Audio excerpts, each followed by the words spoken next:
G'day. Someone who's had a lifelong love affair with the last word, no surprise that I want to have it here. So hopefully you'll indulge me. Goodbye. Goodbye to all of you. Love yourselves and each other.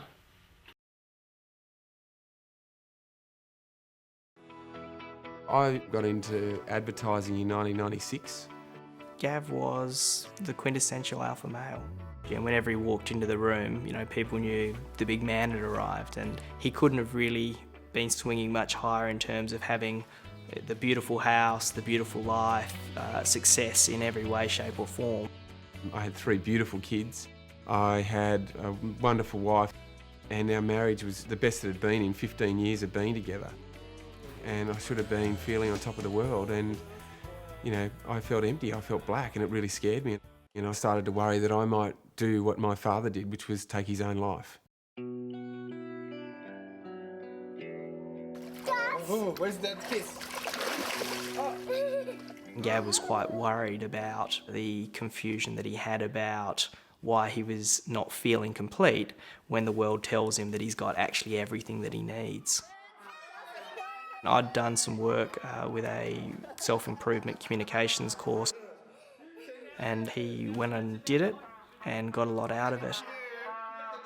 Part of that course is to develop a project that inspires you and that has a benefit to any community that you're involved with. And I chose suicide prevention. Thank you, and I can't wait for the next 40. The thought of doing a day of action became really the imperative, and on the spot called it Are You OK Day.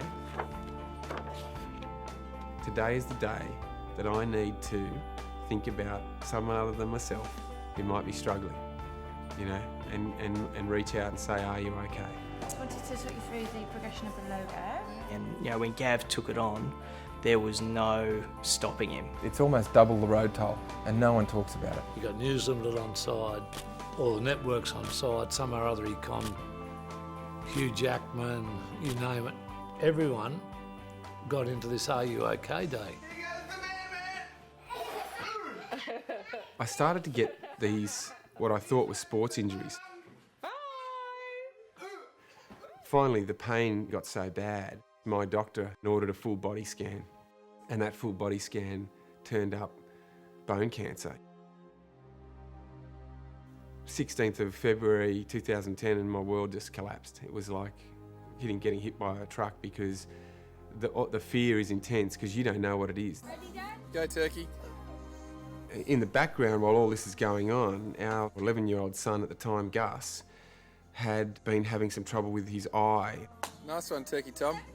Oh, you're Tragically, the man. they said that Gus had an inoperable brain tumour, which was just, devastating. Doesn't even do it justice. Que sera. Que sera. It is true, isn't it? You could say, why me? And then you go, well, why not me? What is it about us that's so different or special? At the end of the day, life is random, and that's what makes it wonderful. And you just got to cop the good with the bad. Stay still. I am so proud of Gus. He has just been so accepting all the way through of his own sickness, and I feel like he is of Gavin's as well, and there's a bit of camaraderie there. Love you, Book. He's tough. And brave, same thing with him. And we all love him. He's got so much support. Love you too, buddy. Gav, he fought to make sure that he saw that very last Are You OK Day in September 2011. I'm sitting at home and I've got the Twitter on and looking at Facebook and I've just been watching the commercial channels and they're running the ads and it's everywhere. So I'm, very happy because that's He was determined. He did a radio interview the very day of Are You OK Day as well, and he was so sick. Are You OK Day was always something that I wanted to see live on because it is more important than me. And then the following week after that is when he died. We love you, Gav. Love you, Bye, Gav. Towards the end of 2012, Gus did get sick again. That was a really, really hard time because I knew Gus was going to get really sick and I didn't have Gav with me to navigate that. Gus was very accepting. He didn't want to talk about his sickness so much, which I love about him. And he lived like that till the very end, yeah.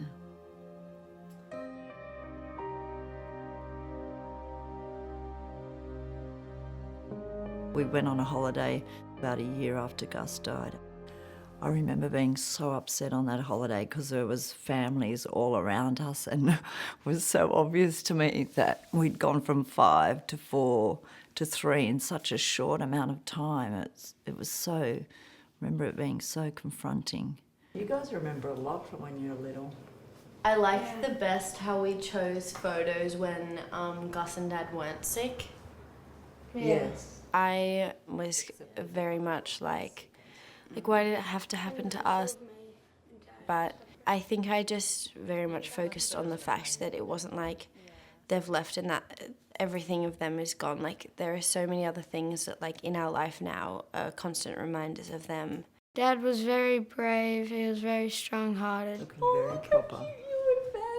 You and Gus were in that little bath photo. I think about Gus a lot.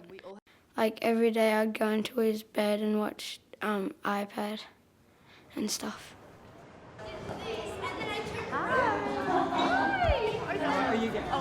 I think outsiders look at it and think, oh my God, if that happened to me, how would I get up every day and blah? And I do have feelings like that some days, that it is so hard. But we've been able to cope. And I would say cope pretty well, actually. But now, hopefully, by me sharing a part of myself with you, you may be able to share a part of yourself with someone else. This is the house that, like, lives and breathes Are You OK? And it's incredible to, like, see the community that Are You OK built around us. The Larkins stay very involved in what we do. Josie often speaks on behalf of us. Maz is someone who comes in and gives us a hand from time to time. Gav's brother Aya is still on the board. Thank you to your family for making all this possible. I mean, it's come a long way. The growth has been phenomenal. About 80% of Australians know about Are You OK? But he's been integral to every single event. You know, we always start with that. Gav's never far away. You know, I often think, you know, what would Gav think about this? And I hope that he'd be happy with where we're going. He'd be very happy. He would be very happy. You were in the epicentre of everything and we kick off you. When Gav started Are You OK?